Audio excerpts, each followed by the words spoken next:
Televisa pues es el gran acaparador de los medios de comunicación. Que siempre se ha calificado de una relación perversa entre el poder mediático y el poder político.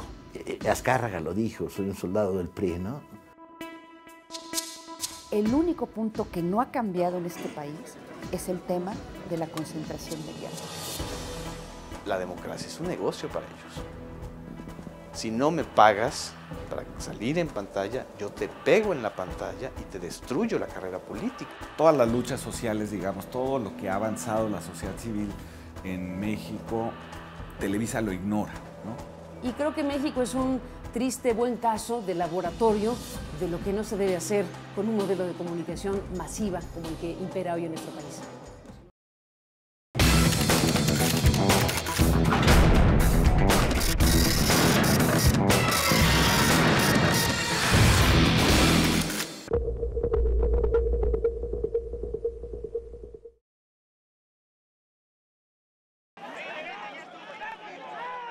San Salvador Atenco, 2006.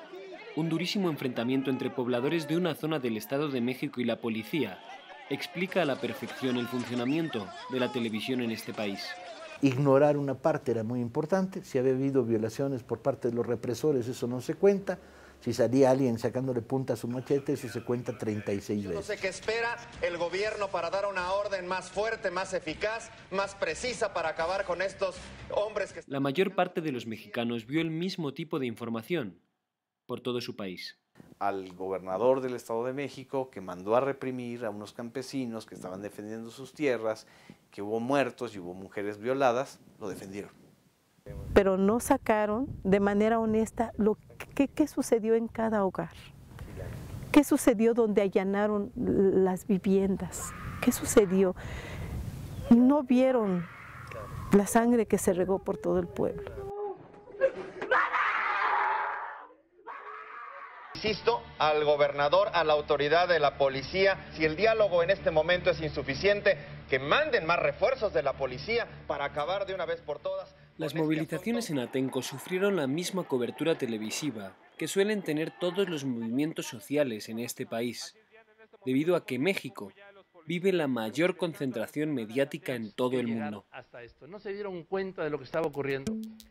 No se trata solamente de una concentración económica, sino también se trata de una concentración y una manipulación de la opinión pública. Televisa tiene 70% y TV Azteca tiene el 25%, pero entre las dos tienen 95%. A esta concentración de la audiencia, que es quizá el indicador más valioso en la industria de la radiodifusión, se suma uno más, que es 88% de concentración en frecuencias de televisión. Tienen el mayor de los recursos, que es el espectro, lo que impide que otros actores, que otros jugadores, que otras empresas de radiodifusión puedan entrar a competir al mercado mexicano. Pero el verdadero negocio para Televisa ya no está en la televisión en abierto, sino en la televisión por cable y las telecomunicaciones. La empresa que concentra el mayor porcentaje, que también es Televisa, tiene el 56% de todo el mercado de televisión de paga, de tal manera que en ciertas regiones del país no hay más competencia que una sola oferta de televisión por cable. Tiene intereses en las telecomunicaciones, participa del 50% de Yusacell, aliado a su competidor en la televisión, que es TV Azteca. Además tiene participación en revistas, los principales sellos editoriales son de Grupo Televisa, también tiene participación en la radio. Todo ello ha provocado un increíble negocio. Casi la mitad de la publicidad que se genera en todo México llega a las arcas de Televisa. La mayor parte de la población se entretiene, se informa y su puerta hacia México y el mundo son los noticieros de Televisa y en menor proporción los de TV Azteca. Eso le otorga al consorcio un gran poder político. Pero ¿a qué afectas cosas trascendentes como la calidad de la vida democrática, la pluralidad, la diversidad, la calidad de los contenidos?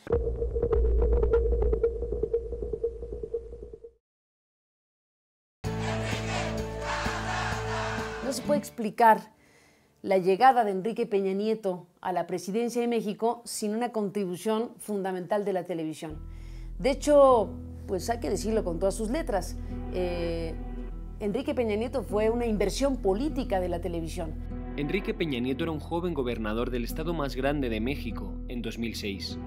El Estado de México es síntesis de la nación mexicana. Apenas conocido en el resto del país, las informaciones que llegaban le relacionaban con la corrupción de los gobiernos anteriores, como el de Arturo Montiel. Investigaciones periodísticas aseguran que en ese momento se produjo una reunión entre Peña Nieto y Televisa que cambiaría el rumbo de esta nación. Es muy sencillo. Nosotros no le vamos a tocar a usted si comparte y compra con nosotros un proyecto para los 6 años de convertirlo en presidente de la República, siempre y cuando nos pague alrededor de $70 millones al año por producción, guión y por hacerle menciones en nuestros programas. Usted, que es un perfecto desconocido, se va a volver el hombre más conocido de México. Lo vieron como un personaje idóneo para que la televisión, como no había pasado en otros casos en la historia de México, decidiera no solo influir, sino decidir quién iba a ser el candidato presidencial. Entonces, ¿qué decide Peña Nieto? Usar el dinero del Estado de México, dinero público, no el dinero de él, para que Televisa no lo vinculara con la corrupción de Arturo Montiel y al mismo tiempo lo convirtiera en candidato presidencial. Le cumplí al Estado de México. Tú prendes la televisión y en todos los sectores o segmentos de la televisión abierta tú encuentras publicidad oficial, es la publicidad oficial, que no está regulada en nuestro país. Los ingresos de Televisa, los ingresos que recibe por la vía de dinero público de los estados, el 40% dependen del Estado de México. Ellos son absolutamente subsidiados por el erario público. Dejo la comunicación de logros y acciones del Estado y doy la bienvenida a Lucero. Buena suerte. Esta es tierra noble y de gente buena. Muchas felicidades. Compromiso, gobierno que cumple, Estado de México. Estrellas de Televisa comenzaron a aparecer en los spots televisivos del Estado de México. Según documentos sacados a la luz por el periodista Genaro Villamil, esto formaba parte de una gran campaña de comunicación, gestionada por Televisa. Pero es un funcionario, es un gobernador, ¿no? Y está gastando el dinero del erario público. Y dicen, no es indebido porque está promocionando al Estado, está promoviendo a su Estado. Sí, pero con su figura. Es decir, pues ahí están los spots, ahí está la presencia todas las noches, ahí está la cobertura informativa favorable para Peña Nieto, ¿no?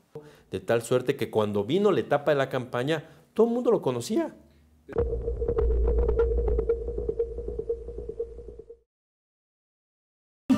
Allá muy pocos días, a 14 días, a solo 14 días.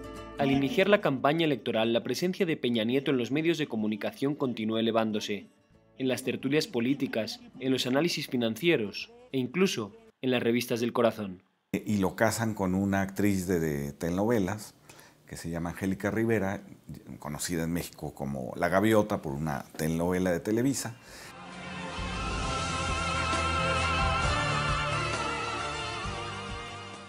El segundo movimiento es que nombran a Alejandra Lagunes, que era la que dirigía, digamos, toda la parte de redes, toda la parte de internet, digamos, de Televisa, esmas.com.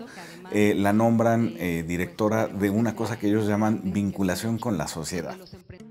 Las relaciones entre Televisa y Peña Nieto llegarían hasta el periódico inglés The Guardian, que publicaría la venta de una cobertura por parte de la televisora al mandatario, además de una estrategia para torpedear al candidato de la izquierda, Andrés Manuel López Obrador.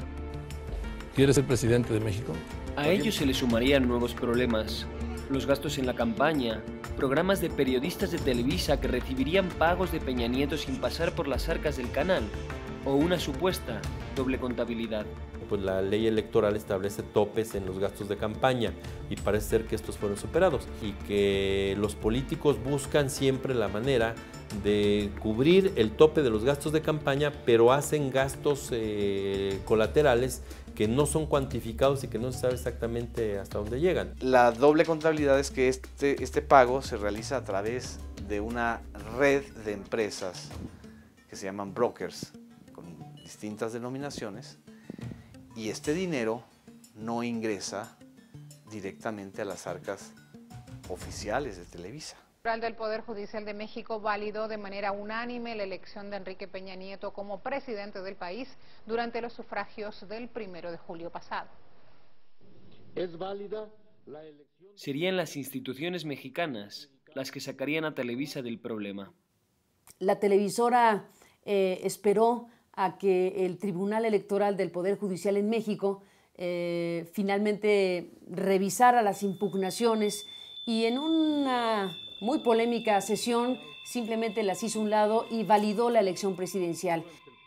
Televisa usaría esta controvertida decisión para defenderse de los documentos filtrados por Proceso, de Guardian o Carmen Aristegui, pero cables de Wikileaks acreditarían que Enrique Peña Nieto pagó por una cobertura favorable de televisión en programas de noticias y probablemente también pagó a encuestadoras que lo favorecieran en estudios de opinión.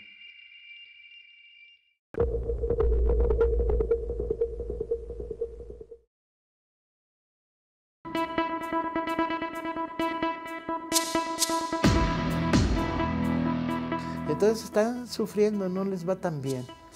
Y yo creo que la gran crisis fue los momentos cumbres de la campaña electoral pasada, donde la credibilidad de Televisa estaba en los suelos, pues, ¿no? Descaradamente estaban haciendo campaña a favor de Peña Nieto. Y entonces surge un movimiento estudiantil que fue muy importante, que se llamaba Yo Soy 132. Poniendo el dedo sobre la televisión y diciendo miente, miente, miente. Apoyándose además en las nuevas estructuras de las redes sociales, genera contrainformación. Tú eres un candidato de Televisa, tú eres un represor de movimientos como el caso de Atenco. Y de repente la pérdida de credibilidad de Televisa en esos 3 meses es brutal. Finalmente Televisa, digamos, celebra el día de la elección su triunfo, anunciando los resultados antes que el mismo Instituto Federal Electoral, ¿no?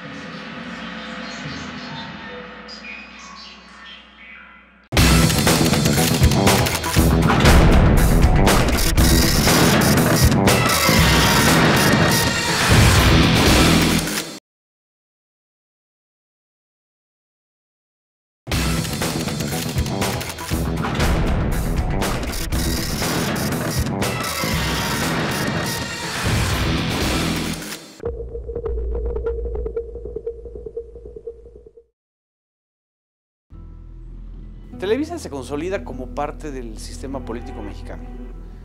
No es casual que la creación concuerde con el surgimiento del Partido de la Revolución Institucionalizada, del PRI, en los años 40. La televisión era un engranaje de ese sistema que algún día Vargas Llosa denominó la dictadura perfecta. Es un intercambio de favores, tú me das, yo te doy. El Estado les daba privilegios y concesiones y ellos le daban la información que el Estado quería. La historia de Televisa va ligada a un apellido, los Azcárraga. El principio de la historia es, en 1951, Azcárraga Vidaurreta funda una radiodifusora monopólicamente, porque Vidaurreta, el abuelo del actual dueño de Televisa, tenía muchos contactos con los presidentes. A partir de ahí entran en los primeros intentos televisivos, se apropian de un canal, les dan la concesión de un canal por sus méritos radiofónicos, méritos políticos. Van construyendo a partir de un proceso de fusiones y de esta relación privilegiada con el aparato del Estado, la estructura del monopolio. En los años 50 el gobierno mexicano tuvo que decidir entre un modelo televisivo cultural más cercano al de la BBC en Inglaterra o un modelo de entretenimiento similar al broadcasting norteamericano. El presidente mexicano, Miguel Alemán, opta por el modelo privado porque también de una u otra manera se vuelve el accionista de Televisa. Es decir, no era por no solamente era un asunto ideológico, era un asunto de negocios.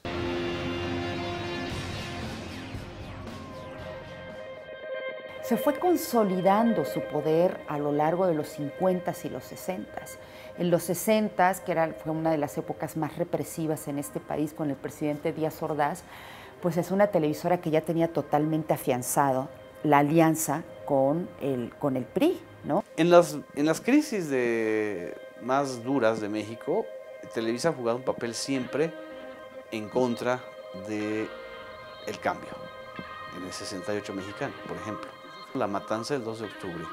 Al día siguiente, la nota principal fue: hoy es un día soleado. Y Televisa tuvo muy buena visión para hacer una alianza y fue consiguiendo concesiones y más concesiones y más concesiones. Además, si hay alguien que ha querido ser amigo de los jóvenes y que lo es el presidente Díaz Ordaz. Y conste que aquí no estamos hablando como gobiernistas, sino a fuer de ser objetivos.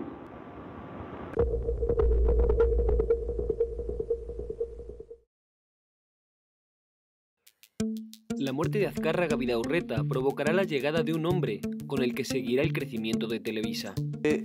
Emilio Azcárraga Milmo, es decir, el heredero que consolida el imperio. Era como una caricatura del oligarca, ¿no? Una vez le oí decir: el pueblo mexicano quiere mierda, mierda hay que dar.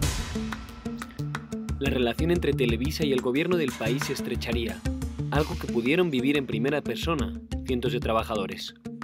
Trabajé algún tiempo en Televisa, cuando era más joven y tenía más hígado.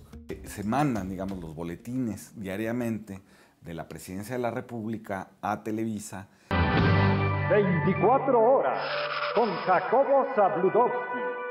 Pero he visto cosas verdaderamente notables. Pasar enfrente del despacho de Zabludovsky media hora antes de que empezara a generarse la información.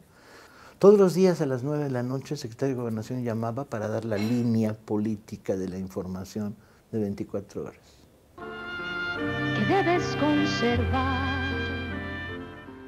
Mientras en esa época México apenas mantenía relaciones con las dictaduras iberoamericanas, Televisa construyó programas como la OTI, con la que consiguió acercarse a ellas.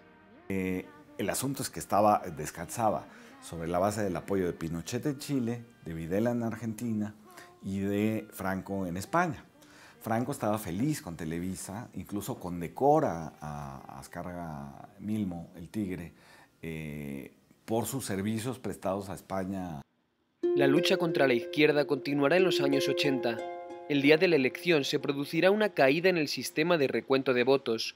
Al reiniciar el sistema, todas las tendencias cambiaron, dando la victoria a Carlos Salinas de Gortari. Televisa apenas informaría sobre ello. Y hicieron todo para ocultar el fraude que se dio en el 6 de julio de 1988. Los intereses de esa derecha empresarial, ideológica y religiosa y pro-norteamericana pues coincidían plenamente con los intereses de la élite salinista. Es la época dorada de Televisa. Es la época en que Salinas les da 62 canales más. A cambio, Televisa apoyaría sin recelos el Tratado de Libre Comercio con Estados Unidos, las privatizaciones o la lucha contra el levantamiento zapatista.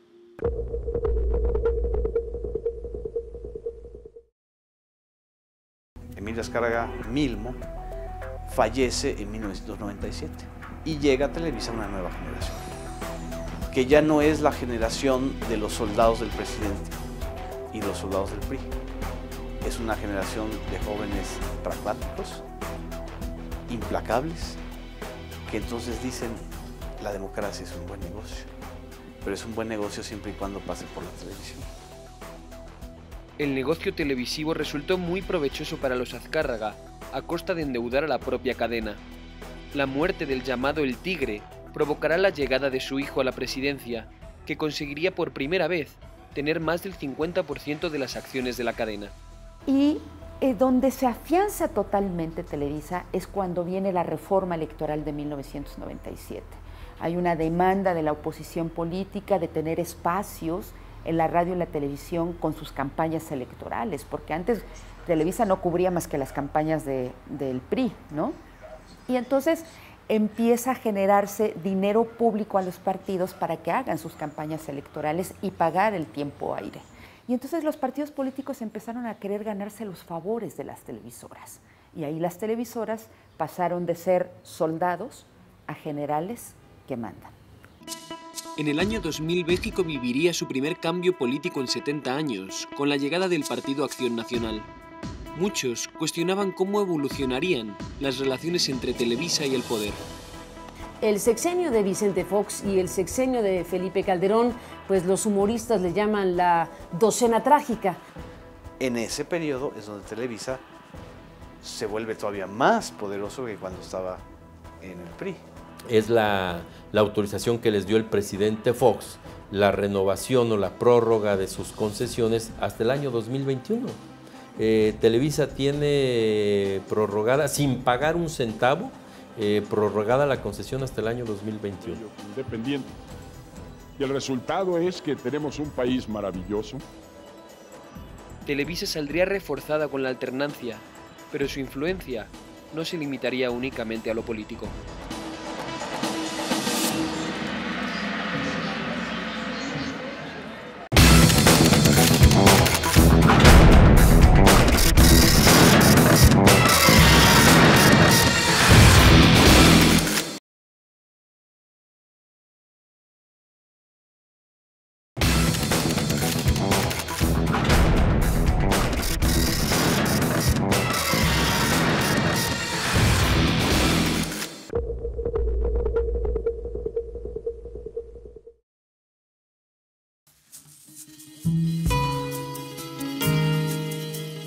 La información televisiva lleva años condicionando la percepción que los mexicanos tienen de su país. Por eso digo, es un papel de control social.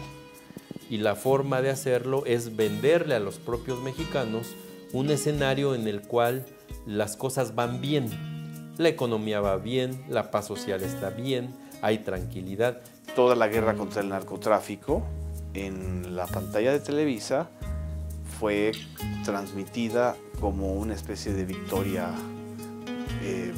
permanente de la parte del gobierno cuando México se volvió un cementerio de 100,000 muertos. Y nos están dando ejemplo los jóvenes mexicanos al protestar contra una cadena de televisión que además de pasar día a día pura porquería para llenarse los bolsillos, descaradamente interfirió en las elecciones mexicanas.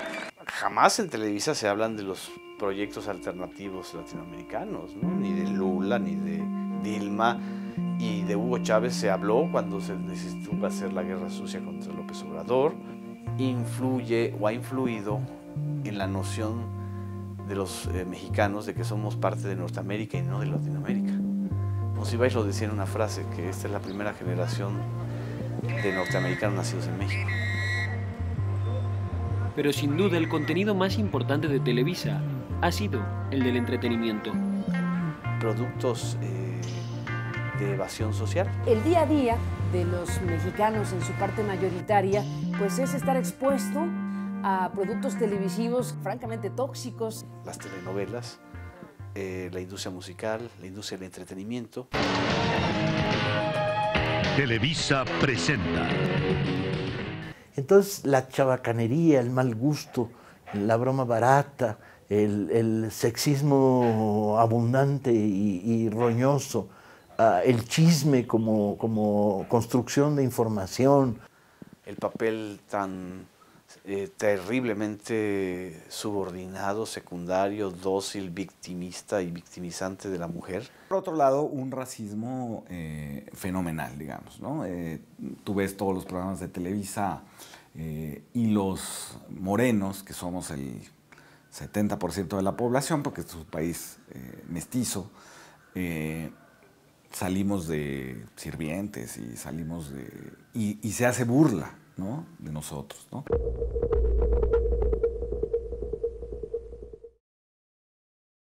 En el Consejo de Administración de Televisa están las cabezas de los principales grupos empresariales de México. Los exfuncionarios más importantes del sexenio de Carlos Salinas, los banqueros más fuertes de México, la dueña de la principal cervecera mexicana, María Asunción Aramburu Zavala, era hasta hace unos 6 años la segunda accionista más importante.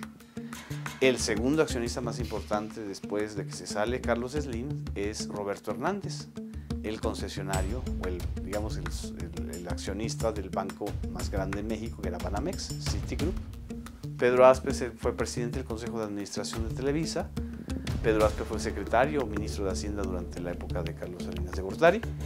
Y Pedro Aspe es el verdadero cerebro de las reformas estructurales que está encabezando Peña Nieto. El alumno más aventajado de Pedro Aspe se llama Luis Videgaray. Y Pedro Aspe sigue siendo presidente del Consejo de Administración de Televisa. Las cercanas relaciones entre Peña Nieto y Televisa durante su campaña abren el camino a las especulaciones. Claro, la pregunta es, ¿y qué sucede cuando se llega al gobierno? ¿Y qué sucede con ese antecedente que hace pensar que pues, se deben favores o se tiene que pagar la factura? Precisamente en esta tierra nació una nueva forma de gobernar, basada en escuchar a la gente, en comprometerse y cumplir. El equipo de Peña Nieto no tardó en presumir de su independencia al anunciar la creación de una nueva ley de telecomunicaciones. Pero la iniciativa presentada no atacaría finalmente las tan criticadas concentraciones. Diversas informaciones indican además que incluso antes de su aprobación, el gobierno pactó con los empresarios de la comunicación los artículos de la ley. Según diversos medios, todo ello se logró gracias a la telebancada, políticos con lazos directos con las grandes televisoras. Como presidente, construir un México más grande y más fuerte.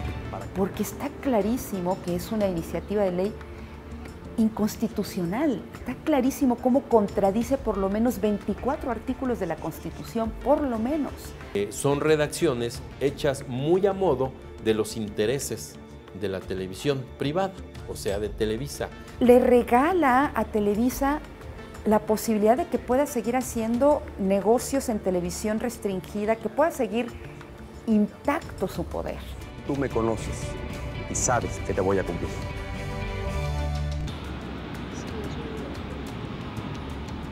El emporio de Televisa parece crecer de la mano de los políticos mexicanos, pero ahora enfrenta nuevos retos.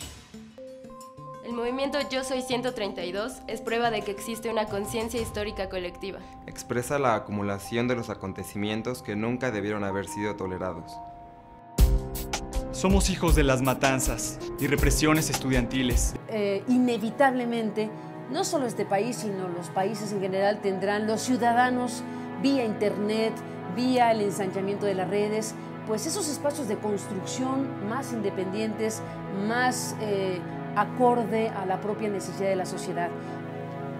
El verdadero talón de Aquiles para Televisa no es y ni será la clase política mexicana, que es absolutamente rehén de Televisa. El punto de quiebre para Televisa están siendo las audiencias digitales, las nuevas generaciones. Somos aquellos que han encontrado nuevas vías de acceso a la realidad y nuevas formas de actuar. Porque ellos, generacionalmente, la televisión ya no les dice nada, ¿no? Y la pérdida de credibilidad pues es cada vez mayor, cada vez mayor, cada vez mayor. Y eso es daño para ellos, porque falta de credibilidad es baja de rating, ¿sí? Y ellos viven de vender el rating por razones comerciales. Esta generación digital, que ya no ve Televisa, que odia Televisa, que se está manifestando en contra de Televisa, que creó movimientos de disidencia, sigue siendo una élite muy pequeña. Pero es muy importante para Televisa ese 10-15% de la población, porque son los jóvenes votantes del futuro, porque son los jóvenes consumidores del futuro. Preferimos los tweets y las universidades a las noticias universales. Preferimos sumarnos a las marchas que sumarnos a otras cifras. Millones de mexicanos quieren ver a su país desde otra perspectiva, pero de momento, la fuerza de Televisa parece no tener fin.